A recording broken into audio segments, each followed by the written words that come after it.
E aí?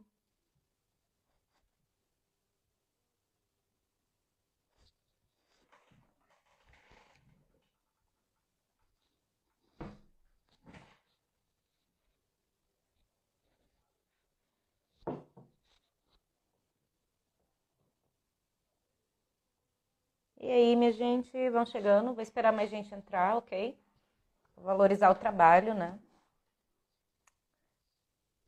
Estou aqui acabadíssima, mas não queria deixar essa data passar em branco. Então, já para responder possíveis dúvidas, isso é uma live sobre aborto, porque hoje é dia 28 de setembro. Dia 28 de setembro marca o dia de luta pela descriminalização do aborto na América Latina e Caribe. E eu não queria deixar essa data passar sem a gente bater um papo sobre aborto, né? Que é um tema muito importante para todas nós. Aliás, é uma pedra de toque do movimento feminista, em especial na América Latina, no mundo inteiro, mas em especial na América Latina. Então, a live vai ficar salva. Se tudo der certo, vou publicar também no YouTube e no Facebook, para quem quiser ver depois, ok? Então, vou começando. Quem chegar depois é depois, já sabem qual é o esquema, né? Pra que falar de aborto, né? Parece que a gente já sabe. Aborto a gente já sabe. Tem que ser legal. Enquanto mulher, né? Tem que ser legal e pronto. Por que a gente tá aqui brigando? Por que a gente ainda tem que falar sobre isso? Mas na verdade tem muitas coisas aí pelo meio. Esses tempos atrás, fiz um post aqui no IG falando sobre aborto, sobre por que é que existe essa argumentação de que o aborto é aceitável, por exemplo, em casos de estupro, mas não a pedido da mulher, não se a mulher escolher, mas em casos de estupro, sim. Porque se a lógica é ser pró-vida, se a lógica é a vida acima de tudo, assim que faz a concepção já é uma vida, então como é que eles chegam à conclusão que uma vida gerada a partir de um estupro é menos vida do que aquela quando é a mulher... Entendem a lógica? E quando eu fiz essa publicação, uma amiga aqui, que também é feminista radical, fez uma observação que eu achei muito importante da gente discutir, que ela disse o seguinte: eu acho interessante, eu acho, na verdade, um pouco decepcionante, que esse debate sobre aborto não é feito da maneira correta no Brasil, no sentido em que a gente nunca discute em que moldes isso vai ser aplicado. Como é que a gente quer, que lei do aborto a gente quer no Brasil? Né? Porque a gente está numa legislação super atrasada. Eu não sei se vocês já pararam para pensar sobre isso, porque a gente está sempre tão na defensiva com esse debate, né, de tem que legalizar o aborto, é uma das maiores causas de morte materna por complicação no Brasil e na América Latina. Não sei, sabe, são milhares de mulheres que morrem todo ano. Milhares, milhares, não é centenas, não são dezenas, não é uma aqui, uma ali. São milhares, dezenas de milhares de mulheres que morrem todos os anos, por ano no Brasil. Então a gente entra na defensiva no debate no sentido de eu não sei por que eu estou discutindo isso. Tem que ser legal e pronto. Claro que tem que ser legal, mas de que forma a gente quer aplicar uma legislação? Primeiro, né, que tipo de legislação a gente quer sobre aborto? Como é que a gente faz uma luta sobre o aborto que seja verdadeiramente sobre a emancipação da mulher? Que não seja só a reforma pela reforma, que não seja dentro dos moldes, por exemplo, que foi feito nos Estados Unidos. Eu já falei disso aqui antes. Nos Estados Unidos, as mulheres lutaram muito, né, pelo aborto, fizeram frentes, as mulheres trabalhadoras fizeram frente com mulheres burguesas, por exemplo, para conseguir passar a aprovação do aborto. E o que aconteceu no final? Elas conseguiram. Nos Estados Unidos, em vários estados, o aborto é legal, porque foi considerado uma questão de liberdade, uma questão de privacidade. Certo? Na pátria do individualismo, do neoliberalismo, todo mundo tem que ter direito de escolha. Prevalece, sobretudo, não o bem-estar do coletivo, mas a vontade e o direito de escolha do indivíduo. Portanto, se a mulher tem direito de escolha. O aborto era uma questão de ser pró-escolha. O que isso significou na prática? Significou que o aborto nos Estados Unidos continua inacessível para a maioria das mulheres. Por quê? Porque é uma questão de escolha e não uma questão de emancipação coletiva ou de saúde pública. Não é sobre soberania reprodutiva, é sobre privacidade e, mais uma vez, escolha. Porque a gente está falando de mercado, a gente está falando do sistema neoliberal, né? A gente está falando de escolha. Os Estados Unidos não tem um sistema de saúde público. Ou seja, para a maioria esmagadora das mulheres, vamos usar as terminologias corretas, para as mulheres pobres, porque nós somos a maioria, o aborto continua inacessível. Então, quando a gente vai falar de aborto, e agora pensando como mulheres brasileiras, como mulheres latino-americanas, não é? A gente tem que pensar muito mais além, especialmente enquanto feministas que estão organizando a luta, que estão disputando consciências, que têm interesse em promover uma mudança significativa na sociedade. A gente tem que pensar qual é o molde que eu vou reivindicar, né? Em que termos eu reivindico esse direito ao aborto. Não só os termos de negociação, não só os termos de conscientização, mas de que forma ele será aplicado na sociedade para ele significar verdadeiramente um avanço na nossa luta. Então, primeira coisa de tudo, eu estava mencionando, por exemplo, a questão da lei, não é? E eu não sei se vocês pensaram sobre isso, mas a lei que a gente tem atualmente no Brasil sobre aborto, que todo mundo já sabe que não é aplicada, não é?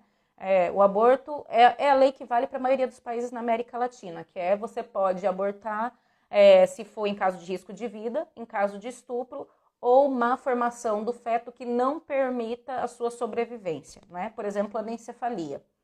Primeiro de tudo, que essa lei quase nunca é cumprida, né? A gente eu conheço pessoalmente mesmo, amigas próximas que tiveram casos de fetos anencéfalos e foram obrigadas a induzir um parto, porque o aborto não foi garantido. Esse é o nível de conservadorismo que a gente tem na política. Essa lei, no Brasil, quando é que ela passou? Quando é que o aborto deixou de ser proibido para ser aceitável em caso de estupro? Ela é de 1940, ela é da era Vargas, ok? E ela não foi inspirada em nada mais, nada menos do que nos fascistas italianos. Ela foi baseada no Código Penal feito por Mussolini, o grande facho da história do Ocidente, ok? Então, a nossa lei sobre aborto hoje no Brasil é uma lei totalmente baseada num Estado literalmente, não é Bolsonaro, eu tô falando literalmente fascista, o fundador do fascismo, Benito Mussolini. Esse é o nosso nível, ok? Só pra gente basear a conversa.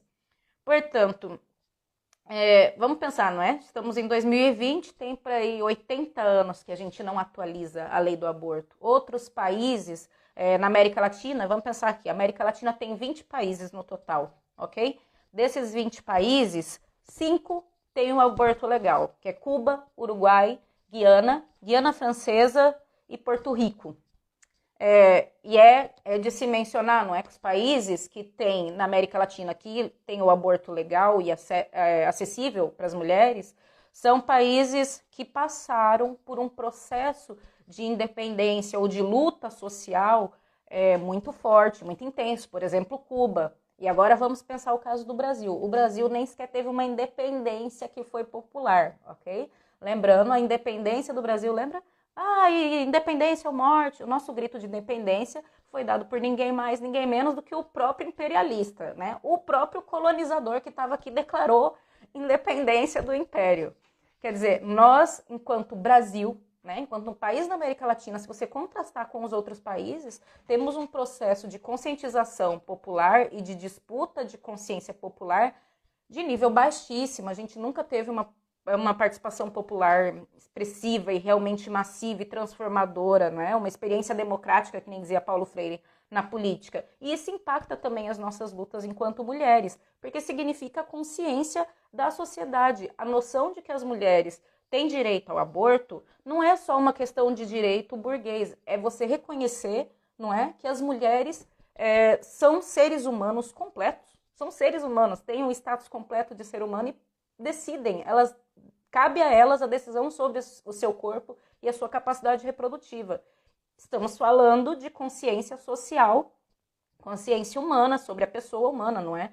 E a gente precisa de uma transformação na sociedade para que as pessoas consigam chegar a esse nível de consciência. E o Brasil, na verdade, nunca teve uma participação política assim tão desse nível. A gente sempre teve revoltas, rebeliões, etc., aqui e ali, organizados, movimentos articulados, mas essa experiência geral, como teve, por exemplo, Cuba, e como aconteceu também no Uruguai, nós não chegamos a ter, né? E isso é relevante para nós. Então, o que eu tenho aqui a falar sobre aborto? Primeiro de tudo, 90% das mulheres eu detesto essa expressão, me perdoem por usá-la, em idade fértil, em idade reprodutiva, na América Latina, 90% vivem em países que restringem o aborto, que proíbem ou que são de difícil acesso. 90% das mulheres. A América Latina é a região do mundo com maior número de abortos, proporcionalmente falando, no mundo inteiro, maior número de abortos. E aí, 76% dos abortos no mundo acontecem na América Latina. E eu quero que a gente pare para pensar o que isso significa. Quando eu falo América Latina, mais uma vez fazendo um lembrete, porque a gente esquece muito fácil, a gente está falando de muito mais que América do Sul. Né? A gente vai pegar também México, por exemplo, e os países ali mais para América Central, mais para cima, mas que foram colonizados por países latinos, Itália, Espanha, Portugal, ok? Sofreram processos de colonização. O que isso nos interessa? A gente tem que pensar aqui, tem vários pontos que eu queria cobrir aqui, que eu acho que a gente precisa pensar junto. É a forma que a gente faz a luta sobre o aborto, que a gente fala sobre o aborto. E eu falo isso porque também foi da minha experiência política, foi a experiência que eu vi em outras mulheres, foi o linguajar que eu vi em outras mulheres. Nós tendemos a adaptar o nosso discurso às pessoas que nos ouvem. Perfeito. Peraí. Olha o coronavírus. Não, mentira. Nós tendemos a adaptar o nosso discurso às pessoas que nos ouvem. Nada mais normal, é assim que tem que ser, a gente tem que adaptar, né? Tem que falar de acordo com quem a gente está tentando disputar, conscientizar e dialogar. Porém, isso significa a forma que você faz o discurso e não mudar a intenção do discurso, não mudar a mensagem do discurso.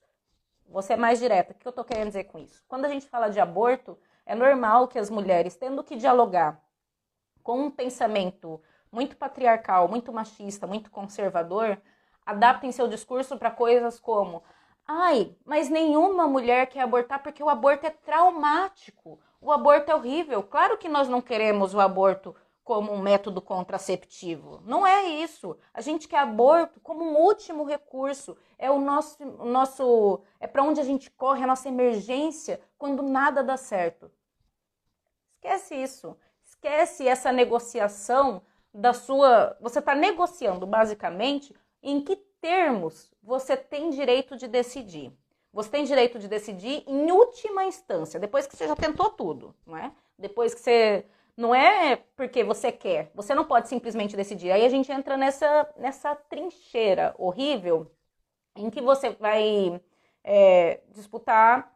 Vai acontecer, por exemplo, o que acontece em Portugal. Portugal tem o aborto legal há 10 anos, já faz 10 anos. O que é bastante significativo, que Portugal teve uma revolução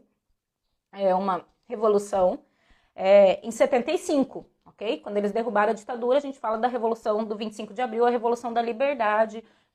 Portugal tem um governo de esquerda, o Partido Comunista é um dos maiores em Portugal, e mesmo assim, só há 10 anos, portanto em 2010, é que o aborto foi legalizado em Portugal. E o que acontece? Por que eu lembrei de Portugal? Quando a gente faz esse discurso de em última instância, porque ninguém quer, porque o aborto é traumático, não é?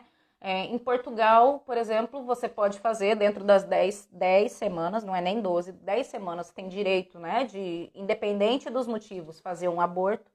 Porém, você tem que passar por um aconselhamento, você tem que ficar 3 dias refletindo se você quer mesmo abortar. E isso é o quê? Isso é um processo de tentar convencer a mulher a não fazer isso, de desestimular, desmotivar. Tô esquecendo a palavra aqui agora. É um processo de fazer a mulher desistir. É um processo de desistência. E isso, por si só, é bastante significativo quando a gente pensa a autodeterminação reprodutiva das mulheres, a soberania reprodutiva das mulheres, não é? Eu não devia ter que ficar aqui pensando, será que eu quero mesmo realmente? Ou vocês lembram de um projeto de lei que teve no Brasil, obviamente apresentado por partidos de direita, claro, não é? Em que eles falavam que era preciso mostrar fotos. Isso também foi apresentado nos Estados Unidos, né? A gente vai importar as piores coisas que tem dos nossos colonizadores e imperialistas, né?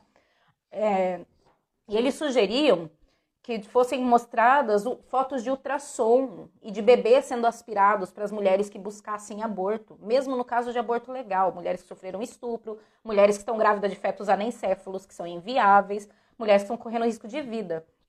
Então, esse processo de convencimento para a desistência. Portanto, quando a gente fala de aborto, esquece esse negócio de falar, não, ninguém quer fazer um aborto porque é traumático, porque a nossa...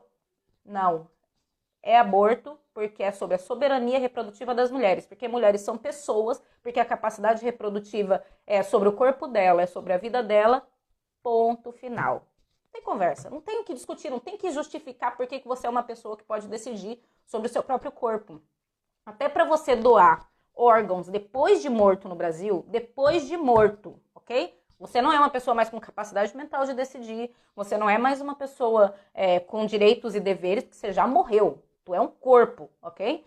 Você tem que dar permissão. Ninguém pode tirar um órgão do teu corpo sem você ter dado permissão. Um morto no Brasil tem mais soberania corporal do que uma mulher. Por isso, não negociem quando vocês falam de aborto. Não negociem. E esse negócio de aborto é traumático, é horrível, ninguém quer passar. Isso é conversa. O aborto legal e seguro é uma coisa tranquila, gente, sabe? O problema do aborto não é o aborto em si. Mulheres sempre abortaram, sempre. Antes de ter clínica, antes de ter Citotec, antes de ter misoprostol, mulheres sempre abortaram. Com semente de cenoura, com álcool, com os caramba quatro, sabe? Mulheres sempre tiveram um controle. Aliás, a medicina, antes de ser institucionalizada como um saber masculino, do qual as mulheres foram proibidas de estudar, proibidas de exercer, proibidas de praticar, elas eram consideradas ciência das mulheres, né? As mulheres é que conheciam as ervas abortivas, as ervas que curavam. Eu não vou entrar aqui no debate sobre isso ser também, de certa forma, uma figura patriarcal, um lugar patriarcal da mulher como cuidadora, né? Curandeira, aquela coisa divina. Não interessa. O caso é que as mulheres tinham acesso a esse conhecimento. A partir do momento que é institucionalizado, as mulheres perdem o acesso a essa informação e, por conseguinte, né, por consequência, perdem também o controle sobre seu corpo, que passa a ser o conhecimento superior de um homem. Que o homem eram os únicos que podiam estudar, não é? E o que nos interessa falar disso enquanto brasileiras, especificamente? Já falamos aqui sobre linguagem, quando a gente estiver discutindo aborto, não negociem os seus termos, falem a linguagem que interessa às mulheres, falem sobre o seu direito enquanto mulher, a sua soberania, o seu status de ser humano, ok? Não negocie isso. E agora outra questão, que é, em que termos fazemos o aborto, então? Outra questão, por exemplo, vou pegar novamente no exemplo de Portugal, ok? Porque já tem 10 anos de lei, já era para ele estar revisitando essa lei para ver, tá ok.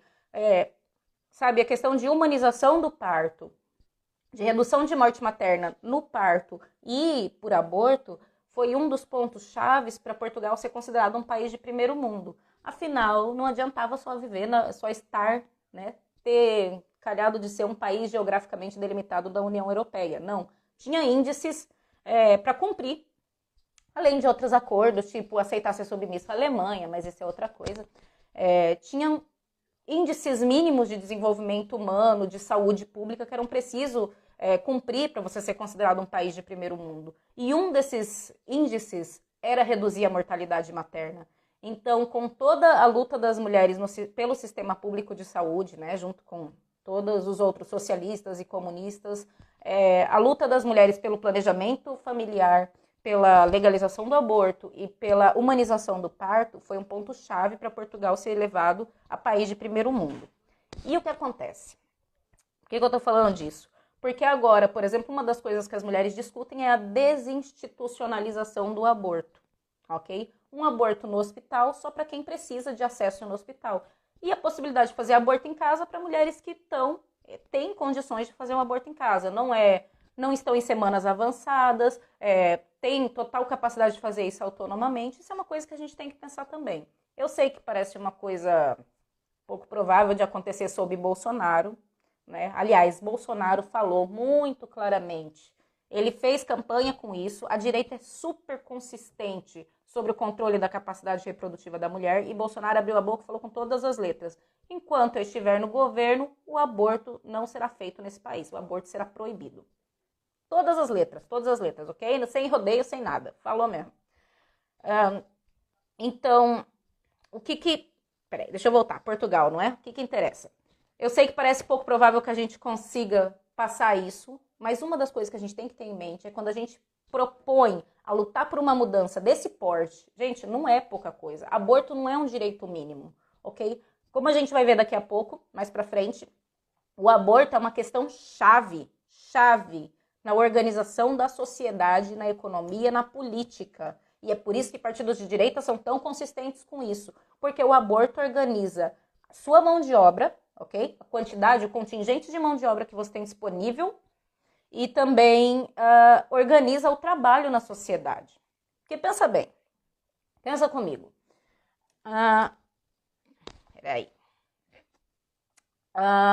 Por exemplo, nos países da Europa, da América do Norte, os países considerados primeiro mundo, são países onde maioritariamente o aborto é legal. As mulheres de primeiro mundo, e nós estamos aqui falando de mulheres que têm um nível de vida considerável. Não é que não exista pobreza no primeiro mundo, não caiam no conto da carochinha. Mas você conhecer uma pessoa da classe trabalhadora numa Europa da vida e contrastar o que é uma vida de classe trabalhadora no Brasil, você vai ficar chocado. Porque é um nível de diferença absurdo. Um padrão de vida absurdo.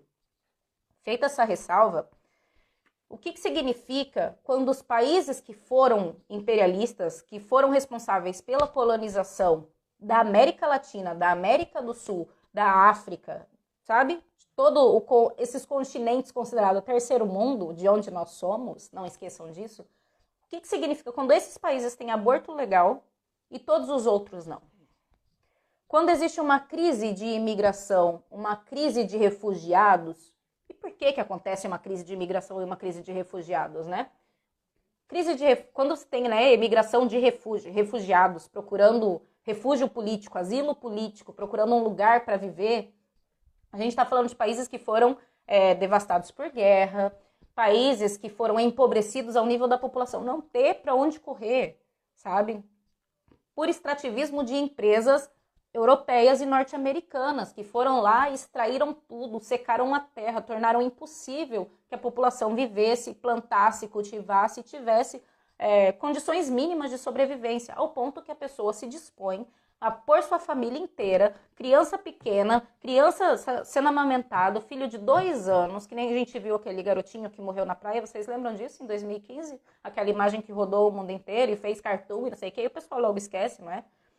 Ao ponto de colocar a tua família inteira, crianças, num bote lotado com mais 60 pessoas e atravessar o oceano para tentar a vida em outro lugar. Porque a tua alternativa... não existe alternativa.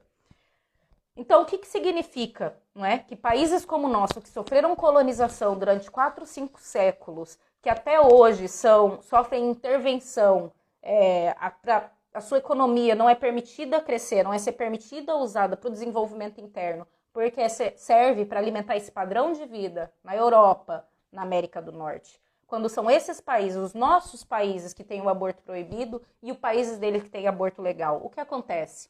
Vocês já devem ter ouvido isso. Portugal, Reino Unido, Finlândia, Dinamarca, esses países ricos são países que são extremamente envelhecidos. Porque eles têm aborto legal, as mulheres têm acesso a planejamento familiar, a educação é de um nível um pouquinho melhor. E o que acontece? Quando as mulheres têm condições mínimas de sobrevivência, têm acesso mínimo à educação e consciência, elas não têm filhos. Elas têm acesso a contraceptivo, elas podem abortar, não é? E abortam sem culpa se elas acharem que não está no momento, elas não têm condições de criar. Aqui em Portugal, todo mundo fica chocado quando eu falo que tenho filho, porque eu tive filho com 22 anos. E aqui você vê facilmente mulheres que começam a pensar em ter filho aos 30 e aos 35. Isso no Brasil vocês sabem que é impraticável. A gente conhece, a maioria de nós conhece pelo menos uma criança de 16 anos que é mãe. Pelo menos uma você deve conhecer de certeza, ou já ouviu falar, ou tem na tua rua. Por quê? Porque o aborto é proibido. Então o que acontece? Você organiza o trabalho internacional, inclusive. Esses países, como Portugal... Aliás, há 2 anos atrás, vou tentar falar devagar. Desculpa, eu sei que eu empolgo. Cerca de 2 anos atrás, o primeiro-ministro de Portugal foi para a TV e para os jornais, falou claramente que Portugal precisava de imigração. Portugal precisava de mais imigrantes, porque senão Portugal ia falir. A economia de Portugal ia falir. Vamos pensar sobre isso. Quem são imigrantes? Pensem comigo, imigrantes são filhos de outras mulheres. São filhos criados de outras mulheres. Essa é uma definição básica, ok? Pessoas que vêm de outro país, fazer trabalho precário, que não são cidadãos. Não são cidadãos, isso é importante. Eles são pessoas que têm vistos, eles têm uma autorização do Estado para ficar. Mas aí de você, se faz alguma coisa errada, ó, já para fora. São fáceis de expulsar, não têm um status civil, um status de cidadão igual a um cidadão, né? A um nascido em Portugal, um nascido em Espanha, um nascido em Itália. Então, as mulheres desses países onde o aborto é proibido, onde elas estão presas num ciclo de maternidade compulsória, parindo um filho atrás do outro, porque elas não têm condições, elas não têm acesso a planejamento familiar, elas não têm acesso a contraceptivos. Por favor, vou até dar uma respirada funda aqui. Não vem me falar de, ai, mas distribui camisinha no posto de saúde, as pessoas não pegam porque não quer. Olha, minha querida, a maioria da população no Brasil, Brasil não é São Paulo, Rio de Janeiro, né?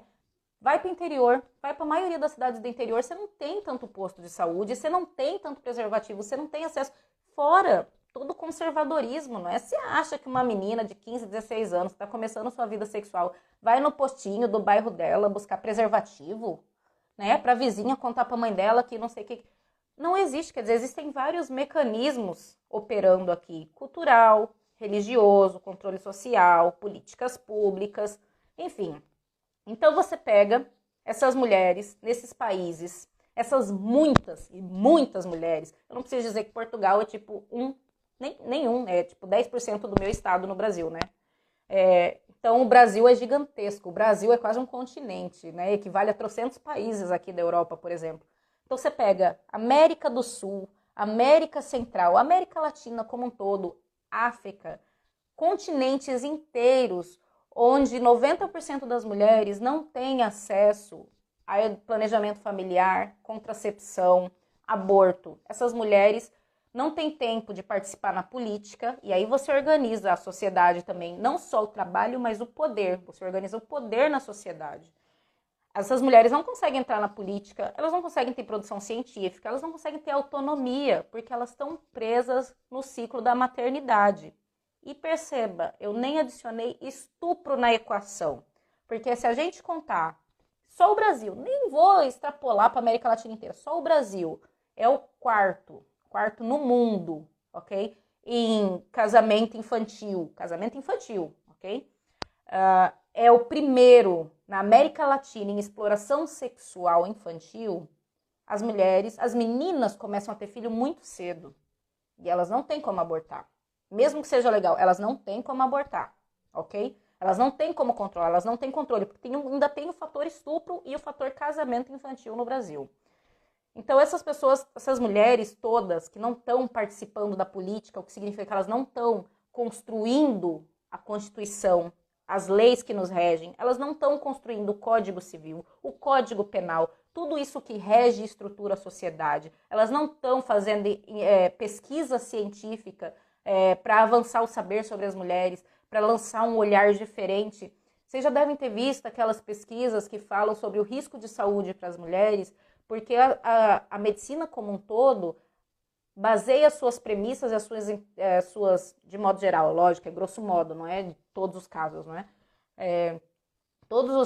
As suas pesquisas partindo do pressuposto homem, né, do corpo do homem. Então as mulheres, por exemplo, estão mais expostas a risco de saúde por causa de sobremedicação, porque as doses são pensadas para o corpo do homem. Então, quando a mulher não participa na intervenção científica, também é isso que a gente está falando, nesse tipo de repercussão, nesse tipo de consequência, não é? A gente não conhecer a nossa história, porque mulheres não estão na investigação histórica. É a gente não alterar as leis da sociedade e continuar sendo regida e julgada por homens, que são os homens que nos estupram, que são os homens que são amigos dos que nos estupram, que são os homens que se protegem, que são os homens que tomam nossos filhos, que casam com meninas, etc, etc, etc.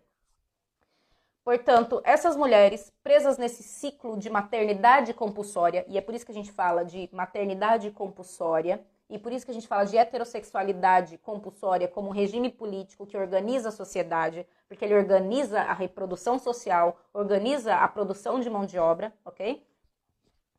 Elas não têm tempo para participar no mundo. E depois, quando existe uma crise, porque os nossos países não são pobres, são empobrecidos por esses onde o aborto é legal, os nossos filhos são imigrantes no país dos outros, né? Nossas filhas são prostitutas nos países dos outros. Os nossos filhos que são pedreiros e Uberes e vão lavar a privada e vão servir na restauração, para cozinhar lá atrás do balcão. Nunca, obviamente, para gerir a empresa, não é? Para fazer o trabalho precário que permite esse padrão de vida dos países de primeiro mundo. Portanto, a proibição do aborto nos países que foram colonizados e que foram empobrecidos e que ainda são empobrecidos para manter o nível de consumo e padrão de vida do primeiro mundo, onde o aborto é legal, é uma forma de organizar a riqueza, o poder e organizar o trabalho internacional e nacionalmente, tanto, né, dentro da esfera doméstica quanto a nível internacional.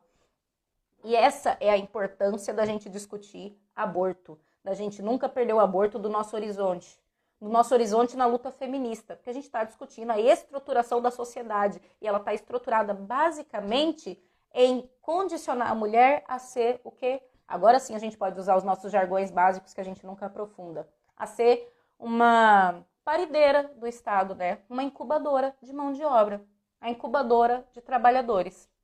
Porque, afinal de contas, mesmo que seja significativo que mulheres ricas, mesmo as mulheres ricas que vivem no Brasil, por exemplo, é significativo que mesmo elas, brancas, ricas, o topo do que a gente pode chegar a ser, né? O topo da pirâmide capitalista no Brasil, mesmo elas estão sob essa lei e não têm legalmente autonomia sobre seu corpo. Essas mulheres podem pagar para seguir a sua vida. Elas podem pagar para ter acesso a uma clínica, para ter um aborto super respeitoso, limpo, que não deixe trauma, bem cuidado e não sei o que. Elas podem pagar. E elas são a minoria. A maioria das mulheres estão morrendo com cabide, com cenoura, tomando garrafada, sabe? Ou sendo espancada, ou sendo maltratada em hospital, mesmo quando o aborto é legal, porque também é uma forma de punição da mulher exercer a sua sexualidade, não é? Portanto, deixa eu respirar, gente, que eu me empolgo e começo a falar. Que já falamos aqui. Já falamos do fato de é importante a gente lembrar qual é a origem da nossa lei, para a gente, né, contextualizar quando a gente fala de aborto. A nossa lei atual no Brasil sobre aborto tem origem no Código Penal fascista, literalmente fascista, de Benito Mussolini, que implementou o fascismo na Itália. Ponto 1. A gente precisa de uma reforma dessa lei, não só para indicar... porque a gente tem que andar para frente em algum momento. É verdade que a gente tem um fascista agora também no Brasil, não é? Não temos um Estado fascista ainda, mas temos um fascista aí. Não só porque a gente precisa caminhar, a lei precisa progredir, a lei ela não muda tudo. Não vamos cair nesse buraco, ok? A lei não muda tudo, porém a lei é um indicativo do nível de consciência social. Ela é pedagógica, ela ajuda a gente nivelar o progresso, digamos assim, para onde a gente anda. Não dá para confiar nela. O aborto, como lei, já foi legalizado, já foi proibido em diversos momentos históricos. Antes de ser legal de novo na Itália, já tinha sido proibido antes e já tinha sido permitido antes com o apoio da igreja, com o apoio dos fascistas. A lei sobre aborto, qualquer lei, na verdade, sobre mulheres, é sempre uma concessão dos homens que estão no poder. Porém, nem por isso a gente deixa de lutar por ela, né? E como é que a gente luta por ela, então, é o nosso interesse. Porque, não, como eu disse inicialmente, não é a lei pela lei. Se a lei é uma concessão dos homens, o que isso nos diz sobre a organização da luta? Ela pode ser revogada a qualquer momento. Alguém citou Beauvoir aqui embaixo. Beauvoir, por exemplo, é o que sempre diz, basta uma crise econômica ou política, social qualquer, e os direitos das mulheres são os primeiros a serem revogados. Portanto, a gente conseguir legalizar o aborto não quer dizer que a gente está com a vida garantida para o resto do tempo, né? Basta lembrar que a União Soviética foi o primeiro país no mundo a legalizar o aborto, em 1920. Vocês têm noção do que é isso? Tinha país que estava sob ditadura.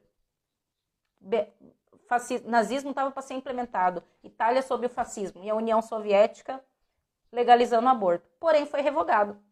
Foi revogado uns tempos depois. Conforme a conveniência. Os homens concedem e os homens revogam. Por isso, o que nos interessa, quando a gente organiza para adquirir uma lei, é disputar a consciência das mulheres, para que essa consciência seja minimamente duradoura, para que a gente esteja falando das pessoas entenderem, não é só da gente passar, simplesmente passar uma lei, mas da gente fazer a população de modo geral entender qual é a importância desse tema, o que é que ele significa, não só para as mulheres, né, de modo geral, como pessoas, entender as mulheres como pessoas e reivindicar e reconhecer a soberania corporal, mas o que ele significa na nossa luta por emancipação humana de modo geral, de estruturação da sociedade de modo geral. Né? O que significa a gente reivindicar que as pessoas, que nós pessoas, não estamos aqui simplesmente para parir mão de obra e continuar atrapalhando até morrer, mas que a gente deve se organizar, inclusive sem filhos, se a gente quiser, reivindicar simplesmente o direito de existir e ser feliz, eu com eu mesma, sem mais ninguém, sem ser mãe. Ai, vamos devagar. Portanto, ok, era isso que eu queria falar com vocês, basicamente. Quando a gente falar de aborto, não aceitem falar de aborto nos termos dos homens, no sentido em que o aborto é traumático, que o aborto é mau, que ninguém quer passar, que a gente precisa do aborto para salvar vidas, que se o aborto for legal e tiver acompanhamento médico, a mulher pode até desistir de ter um aborto, até zero a taxa de aborto. Ninguém quer saber. A gente não quer negociar pela desistência, a gente não quer nivelar do baixo para mais baixo ainda. O nosso nível de conversa começa em soberania reprodutiva, daí para cima. Porque as mulheres são pessoas, daí para cima, nunca daí para baixo, ok? Então, primeiro ponto, linguagem. Cuidar da linguagem. Mulheres sempre abortaram, mulheres sempre vão abortar. A Manuele perguntou aqui embaixo qual é a situação atual da pauta do aborto aqui em Portugal e na Espanha. Espanha tem uma legislação, eu acho importante, isso é uma coisa importante, não olhar para Portugal e Espanha especificamente, mas para a gente olhar para outros países, porque a gente às vezes está tão focado em resolver o nosso problema, como é óbvio, né? Como é óbvio. Está tão focado em resolver o nosso problema nacional que a gente esquece de olhar o panorama e contrastar. É importante contrastar, porque a gente vai perceber quão atrasado a gente está, que argumentos foram usados, que argumentos deram certo e que argumentos aparentemente deram certos, mas não deram. Tipo Estados Unidos, lembra que eu falei? Que eles negociaram sobre a liberdade, todo mundo tem direito a escolher, e agora a maioria das mulheres não tem acesso porque é sobre liberdade, não sobre saúde pública, e aí o aborto é legal se você pagar por ele, mas não é disponível para todo mundo? Então é importante a gente contrastar com outros países e entender a luta das mulheres nos outros países também. Por exemplo, eu iniciei essa live falando sobre o Brasil não ter tido um processo de independência e de poder ou de participação popular massiva e como isso impactou as nossas lutas e a nossa organização, inclusive sobre o aborto, não é? Se vocês pensarem Cuba e outros, Estados Unidos, né, outros países, Inglaterra, Irlanda, esses países legalizaram o aborto na década de 60, 70, né? Aí quando estava surgindo o movimento das feministas radicais. O que tem de importante em saber isso? 60, 70 era uma época de pós-guerra, né, pós-Segunda Guerra Mundial. Lembrando que a Revolução Russa, né, a União Soviética tinha legalizado o aborto em 1920 e isso foi abrir a porteira do tipo, então vamos, as mulheres se inspiram naquilo, entende? Mas e isso é importante para a gente perceber também quando a gente fala em não se organizar. Ou seja, se não é possível passar essa pauta sobre Bolsonaro, então deixa quietinha, quando o Bolsonaro cair a gente fala dela. Não, porque a gente está falando de mudanças estruturais na sociedade. São coisas que organizam o trabalho, organizam a sociedade, né? Como já falei aqui. Então a gente está falando de uma campanha que às vezes leva mais de 10 anos. Tem mulheres, vamos valorizar isso, tem mulheres como a Débora Diniz, não é? A antropóloga, que estão nessa luta há 10, 20 anos. Vamos valorizar isso. E voltando agora então para a pergunta sobre Portugal e Espanha. Eu acho que vocês não têm noção, é uma coisa que eu tenho pegado muito ultimamente, é interessante ver isso, né? No Brasil, pra gente, todo mundo que tá na Europa, tudo imperialista, tudo primeiro mundo. Mas Portugal é dos países, assim, tá entre os países pobres da Europa. Portugal foi o nosso imperialista, mas Portugal, aqui de modo geral, sofre com o imperialismo de outros países europeus no norte, por exemplo, né? E aí o aborto em Portugal é legal, porém muitas mulheres têm que sair de Portugal e tentar abortar na Espanha, por exemplo, onde é um pouco mais flexível a lei. E o que isso interessa? Porque isso significa que a pauta já quase não é falada, porque a lei como foi passada em Portugal foi feita nos termos corretos, né? As mulheres falaram sobre a soberania, inclusive quando eu falo dos debates sobre aborto no Brasil, as minhas amigas portuguesas falam assim, Aline, eu não acredito, isso é exatamente Portugal há 10 anos atrás, né? Aquela conversa que as mulheres vão usar isso para abortar 50 vezes por ano, que as mulheres não querem assumir responsabilidade, exatamente os mesmos argumentos que hoje, 10 anos depois, as pessoas percebem que não faziam sentido, porque houve uma mudança de consciência, aí a importância. Porém, a lei que foi passada não é propriamente a lei ideal, foi o que deu para conseguir, ok? Então, o aborto é legal até 10 semanas, 12 semanas com ali um atestado médico dizendo, né, uma assinatura do médico dizendo que é importante estender porque está com risco, porque alguma coisa vai te fazer mal. Porém, 10 semanas, se pensar bem, é muito pouco.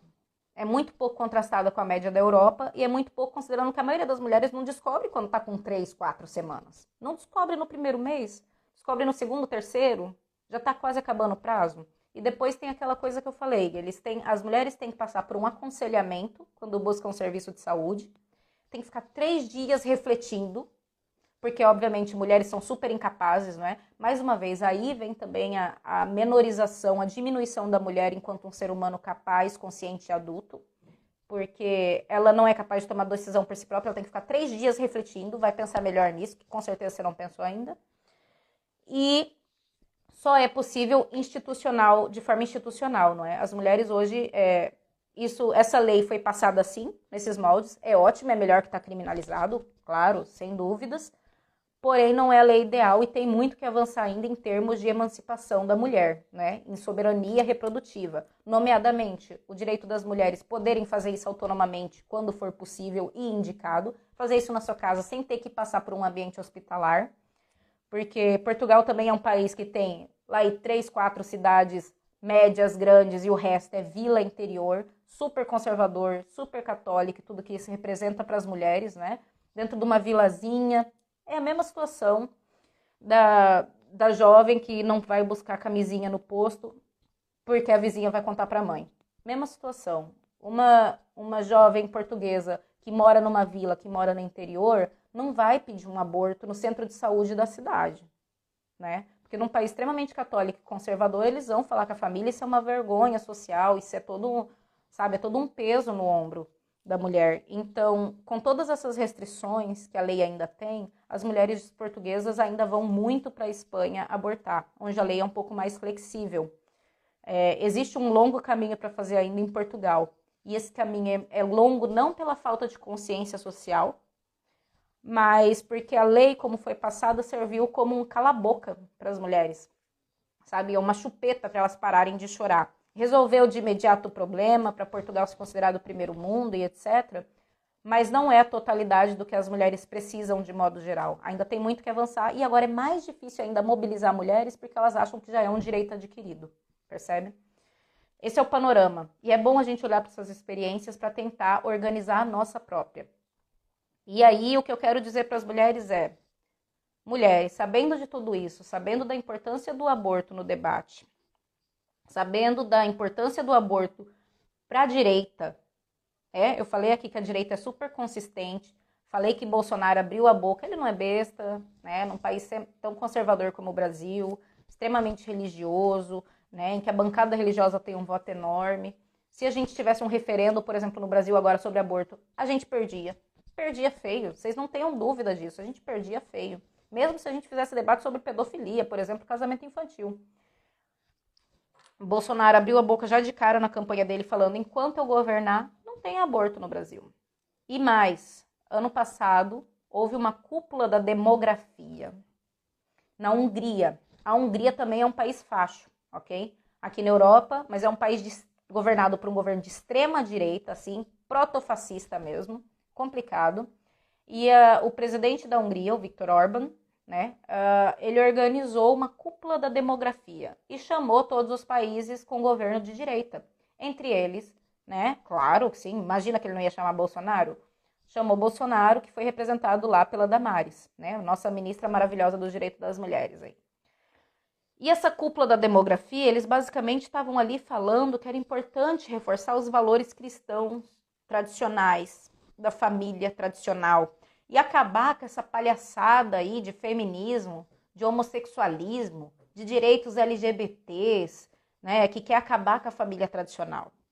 Agora vocês imaginem que líderes de estados, né, a gente está falando de estado-nação, a gente não está falando de vereador, a gente está falando de prefeito, a gente está falando de presidentes, primeiros ministros, líderes de nações, ok? Organizam uma cúpula com diversos países, pelo menos 15 países eu me lembro que participaram. Só aquele lixo da extrema-direita para falar contra o homossexualismo, o feminismo, a agenda do abortamento e falar dos valores tradicionais cristãos, do que eles estão falando? Eles estão falando de controlar a capacidade reprodutiva. Quão importante é para a direita controlar a capacidade reprodutiva da mulher para eles organizarem uma cúpula global com representantes de vários estados, nações, mais uma vez, de países, para discutir isso e para reforçar esse compromisso em atrasar o nosso lado. A direita é consistente com isso e o feminismo precisa ser também. Não lembrar só no 28 de setembro, mas se organizar a porra do ano inteiro para essa merda. Vai fazer igual fizeram para virar voto pro Haddad, lembra? Foi todo mundo botar uma banquinha na rua, a gente tem que trabalhar para isso o tempo inteiro, porque isso é, sobretudo, é a linha básica daquilo que nos define como ser humanas ou como objetos de controle do Estado. O Estado é masculino e ser considerado objeto do Estado significa que todo homem te vê como objeto também. Pense nisso. Tipo, né? Típico daqueles progressistas que dizem eu sou a favor do aborto, mas mulher minha não aborta. Pensa nisso. E eu digo isso por quê? Porque existem muitas organizações hoje no Brasil que estão na luta a favor do aborto, estão na luta pela legalização do aborto. Só que elas são instituições, elas trabalham nesse nível institucional, de ONGs, falando para outras organizações, para outras associações, fazendo lobby político. Elas não falam com a base. Falar com a base, falar com a população é trabalho de coletiva, é trabalho de partido, é trabalho de mulheres em movimento. É trabalho para o movimento organizado de mulheres, vulgo feminismo.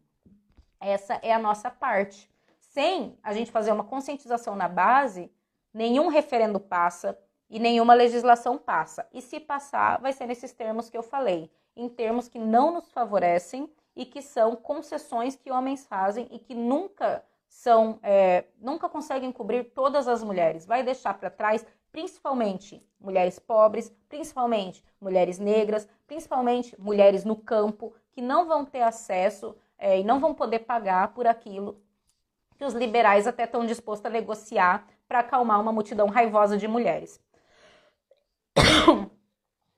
Portanto, peguem nessas organizações, participem delas e coloquem o debate como deve ser na mesa. Ou entrem e se organizem em coletivos, em grupos de mulheres e vão fazer trabalho de base. Porque a gente não pode deixar esse debate ser feito assim nas coxas, em meios termos. Agora, só para finalizar, vou responder só a pergunta da Micaela, só para fechar a live mesmo, porque eu já tô morrendo de sono, gente. Aqui tá tarde. Eu sou mãe ainda. Sou tipo Cinderela, da meia-noite que eu tô virando abóbora. Quanto eu acho que o feminismo liberal atrapalha nisso? Eu acho que o feminismo liberal como é que é a palavra? Ele é um problema, ele é um falso aliado. Porque o feminismo liberal é aquele que vai fazer o discurso da revolução sexual, né? Do dou pra quem quiser, o meu corpo é meu e transa com trocentos. E a principal pauta delas, assim como dos machos progressistas que não estão realmente interessados na emancipação da mulher, a pauta delas é sempre aborto, carro-chefe. Lembra? Lembra daquela época de 2015, todo mundo ia pra Marcha das Vadias, pedia aborto e se chamava de vadia ao mesmo tempo? Isso é uma forma despolitizada de falar de aborto e isso é um tiro no pé. E isso é o que o feminismo liberal faz, porque Você falar de aborto, o perfil da mulher que aborta no Brasil, ela não é uma adolescente. A mulher que aborta no Brasil, ela é periférica, ela é trabalhadora, ela já é mãe, ela é mãe de até 2 filhos, ela é católica.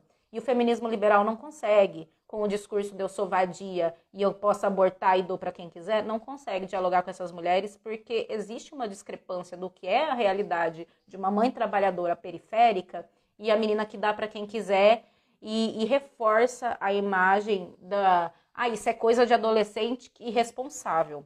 E mais, é muito benéfico para homens ter acesso sexual às mulheres e chamar isso de empoderamento feminino, quando eles quiserem, nos moldes e nos termos pornificados que eles quiserem, e depois falar para ela, vai lá e faz um aborto. Para os homens é top. Então, o feminismo liberal parece um aliado, na medida em que ele reivindica a mesma pauta, mas ele é um cavalo de Troia. Agora, o que isso implica? Que a gente vai sair por aí xingando, em vez de se organizar em prol do aborto, a gente vai xingar o feminismo liberal? Não, a gente não vai fazer isso, porque a gente tem que entender que o alavancar de consciências é um processo.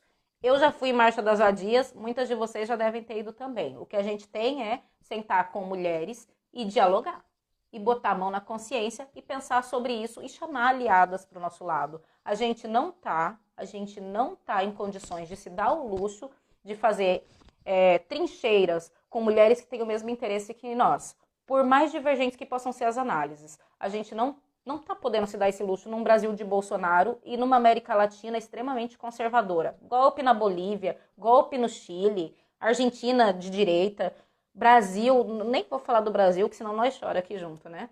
Então, a gente tem que disputar aquelas que têm objetivos comuns conosco e que têm interesse comum, porque aborto é interesse comum de todas, e tem que ir para a rua disputar as demais mulheres que sabem, e que toda mulher conhece uma outra mulher que já abortou, ou ela própria já abortou. As mulheres sabem quão importante é isso. As mulheres sabem quanta maternidade traz do nosso lado. Então a gente tem que pegar por aí e ir para cima deles e fazer o trabalho de base, porque ninguém vai fazer pra gente, beleza? É só isso que eu queria passar. 28 de setembro, dia de luta pela descriminalização do aborto na América Latina e no Caribe, e vamos juntos porque a soberania reprodutiva de mulheres de países que foram colonizados é uma questão anticolonial, é uma questão importantíssima para mulheres e para a política de modo geral. Senão nós continuaremos sendo as parideiras e as incubadoras dos nossos estados masculinos e dos estados imperialistas que nos colonizaram. A verdade é essa. Nós vamos continuar sendo pobres parideiras no nosso país e imigrantes parideiras no país dos outros. Portanto, mulheres, se organizem, por favor, que a gente não tem tempo a perder, tá bem? Beijo, até a próxima.